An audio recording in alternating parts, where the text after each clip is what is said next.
project today is a project I've been wanting to do for a while. Got a hold of a bowling ball. I seen it done, I wanted to give it a shot, and it was relatively simple. And I'm kind of surprised at how these things are made inside now. The inside, it's kind of the material smells a lot like Bondo that you use on cars. It turns really easy. The outer resin part, it just felt like regular resin, but the inside just kind of shreds off real easy and polishes up nice.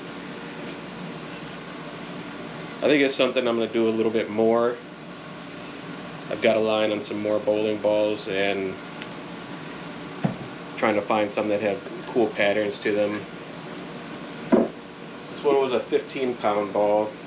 I just took a piece of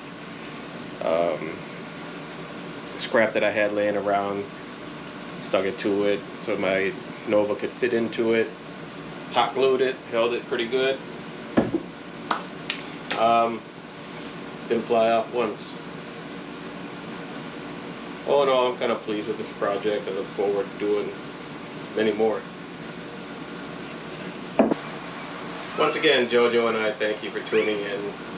If you're a subscriber, welcome back. If you're new, please subscribe so you get to see all the new creations that I come up with. And the new bowling balls that I'm going to pick up tonight, as a matter of fact. I'll have those started within a week or so.